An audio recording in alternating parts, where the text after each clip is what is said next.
Hour. Watch it! Woo! You alright?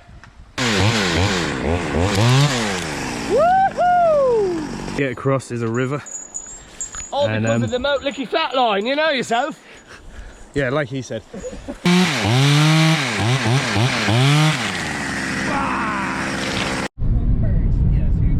Minus fucking 6. Oh my god.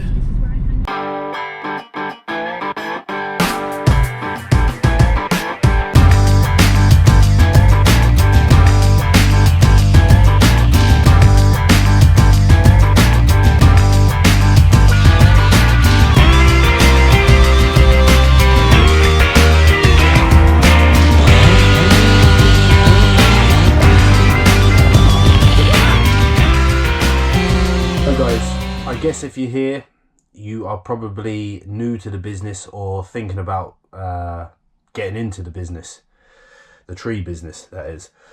So if you are, welcome.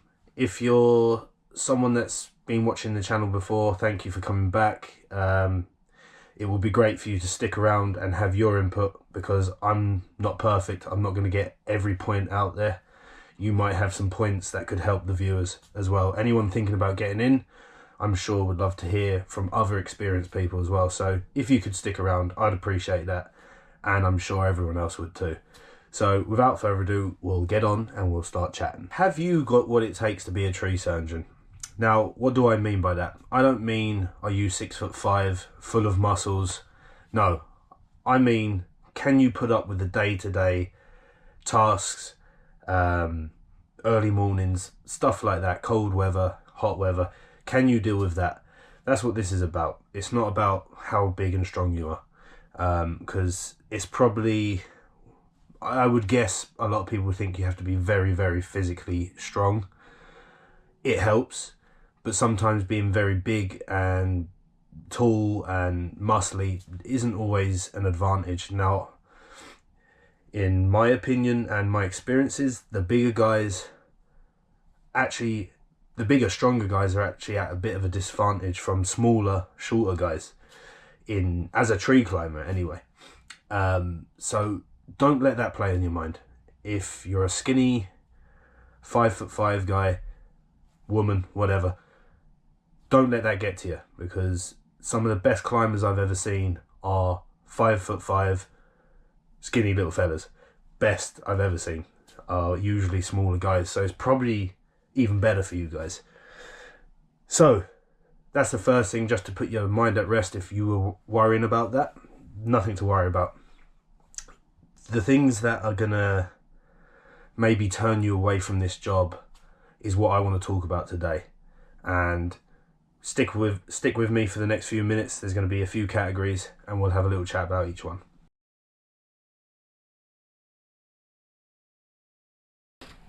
So guys, this category is aimed at very new tree surgeons, grounds people, whatever you want to call them, or people that are thinking about getting into the business. So what you're going to need to realize, you might be watching YouTube videos, you might have seen guys and girls while you're driving around somewhere, up trees, climbing, and you're like, yes, I want a bit of that. It's cool. That's how I got into the business, actually. But the reality of that is, you're not going to be climbing trees probably within your first year, minimum, in my opinion. And I think it would be stupid for you to. So if you're thinking about getting into tree work and you think you're going to be climbing straight away, more than likely you're not going to be. You're going to have to probably stick out a good year, learn how to do the basic stuff, the very basic stuff on the ground, work hard, prove to your boss that you are worth investing in, that you're going to stick around and you're able. You've got to prove that part first, and it's stupid to put someone up a tree, I think, within the first year, unless they have experience. So, just a short category, guys. Just don't expect to be flying up a tree straight away. You're going to have to do the boring, mundane shit first. You're going to have to learn it. You're going to have to prove that you can do it. It's not hard. It's very simple. Physically hard, maybe, but it's not hard to grasp putting stuff in a chipper, carrying stuff to the chipper, filling the climber saws. The grounds guy's job, you got to get it before you start climbing up the trees. So don't get disheartened. It's worth it. You'll get a feel for the job in that first year. You'll know if you want to do it, and if you do, it's well worth doing, because you will adapt what you've learned on the ground up into the tree. You'll have a different kind of respect for grounds people, like I do. I really respect grounds people, because they do a hard job, and when they make your job easier, you'll make their job as easy as you can as a climber. So just remember, when you're starting in this business, be prepared to wait before you're climbing. So guys, your working hours, it's going to differ from company to company. So I can't give you exact times that you're going to be, working. So what I can do is give you a rough idea based on my knowledge over the last 16 years of working in this business. So that said, more than likely you're going to do, depending on where the company is based and where the work is based, you're going to do a bit of driving, right? That's obvious. Obviously, you're not in an office. Your work location changes from day to day, sometimes week to week, whatever. You're never really in the same place more than, maximum I've ever been in one area is about a month, maybe a little bit more. Very seldom has it been ever more than a month. So your location of work's always going to be changing. So that means your hours are kind of changing. Now, you've got to factor in, if you are thinking about going to a company, these are things you need to think about before you run off and just go and start with a company. So where are they based? Where are you based? Where's their work based? Ask that question. Where do you do most of your work? So let's say you live outside of a city and the company you're going to go to work for is based in the city. That means you're going to be driving in and out of that city every single day, probably at your own cost. Now, if the company is based outside of the city and you're not too far from where they are, you might even be lucky enough to be in the same town as them. Then you can just drive to them and go in and out. So that's going to be a big financial saving for you. I had these issues years and years ago. I'd get an offer from a company for X amount of money in the city, and it would have been maybe 50 to 100 more than a company outside of the city. But then when I factored my diesel in and out every day, I wasn't making any more money, and I was doing probably 2, maybe 3 hours a day more with the driving time. So that's something to think about. It's not always about who's paying the most. If someone's paying you a little bit less but your expenses are a lot less, then that might be the better option. So just think about that, guys, before you go looking for a job. Now, weather is going to be the biggest factor. If you're coming from an environment where you're working inside and now you're coming to tree surgery where you're outside, and now this all depends where you're living in the world, I suppose, because weather's going to differ. Where I live is in Ireland. Pretty similar weather to the UK. Probably the UK gets probably better summers, but the winter would be pretty similar. So the weather here in Ireland can change 4 times in a day. So it could be sunny, rainy, snowy, windy, thunder and lightning. It can be a mixture all in one day. So literally here in Ireland, you have to be ready for the weather. There's no, oh, it's raining, we're not going out today. Or thunder and lightning, yes, we stop. Absolutely. That's a big health and safety issue. We'll stop. Snow, no, we'll work. As long as we can drive safely to site, we will work. Ice, same thing. Rain, absolutely, we'll be working. Depending on what company you're working for, maybe you can sit in for a while, but you're going to have to be fully prepared to get soaking wet, boiling hot, freezing cold, All of them. You're going to have to be fully prepared for that. It's tough. I've had days where I've been absolutely soaked to the bollocks. It could be -2, and you're still working for another 3-4 hours. It is hardcore. It is. So this is something you're going to have to get used to, and if you really can't, this might not be the job for you guys.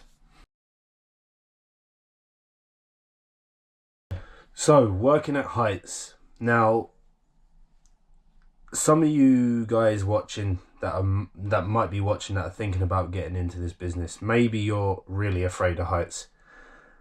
Now, that's normal.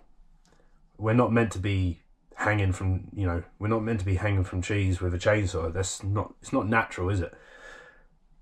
And to be honest, if you have a fear of heights, it can actually be an advantage to make you a very competent, safe operator up in a tree. I think it's very good to have a bit of fear of what you're doing, because you're going to think twice.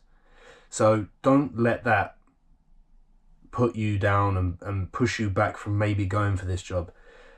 If, let's say you get into the job, you do your year, whatever it is, as a grounds person, and you then advance to a climber, you're going to be scared, okay? Unless you're completely nuts and you have no fear of nothing. I don't think there's many people like that. You're going to be scared. You're in an unnatural environment in that, you've never done them things before. So don't be worried. And if you're a climber now that's only climbing a little while, don't worry. Keep pushing your boundary a little bit more. It might not come. Not all of us are suited to certain jobs. But if you are scared and you are having fear, don't feel that that's not normal, because it's absolutely normal to have fear. It's the way you work it out in your head. How can I push through this barrier?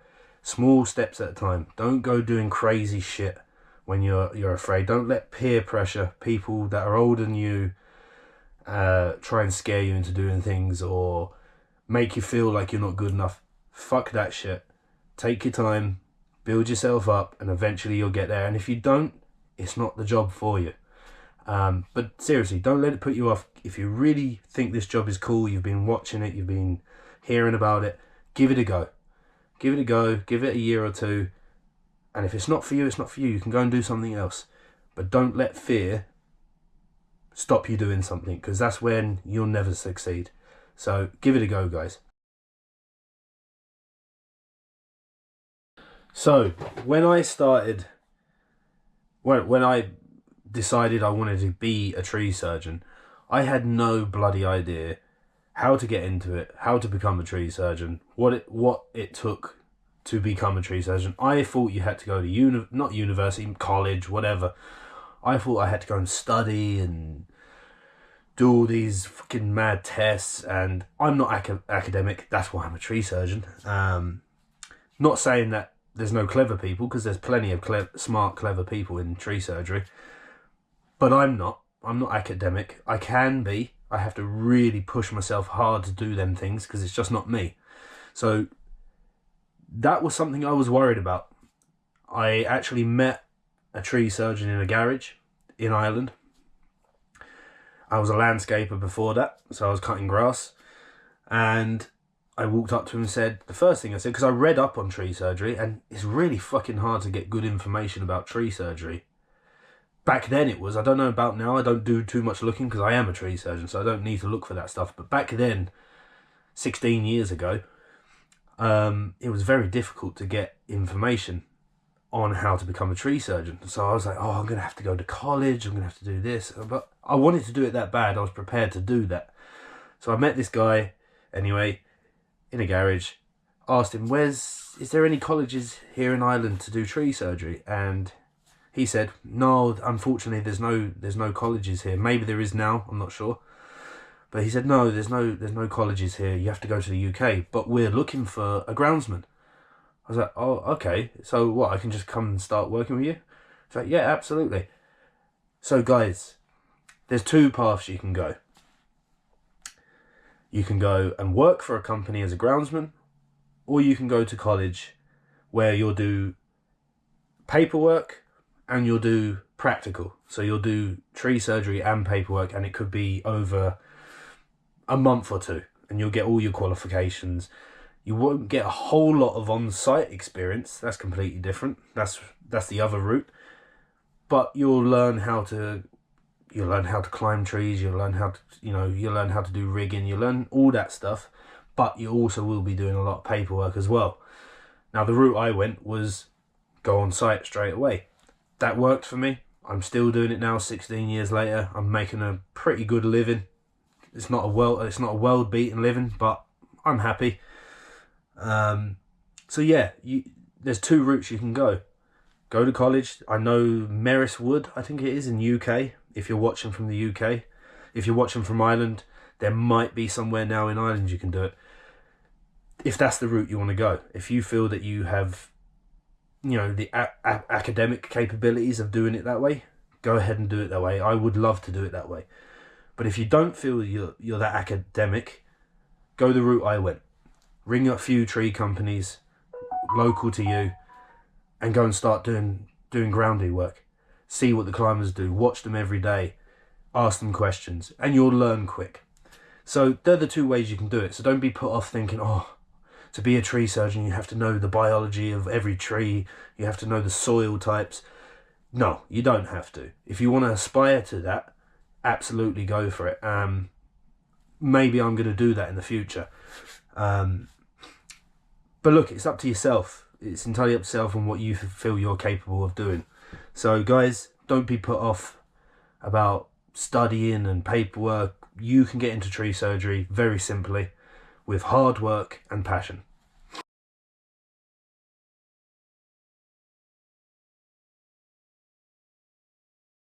Right guys, I want to finish this video with a bit more positive talk now. I hope I haven't put you off the job. So I'm gonna tell you basically what I think you can gain from doing this job and being involved in this industry for a long time. You'll gain a lot of really strong, good friendships. It's such a hard job, physically, mentally. It's dangerous. You go through really hard times with each other, good times, and you build very strong bonds with people. So you can build real good friendships.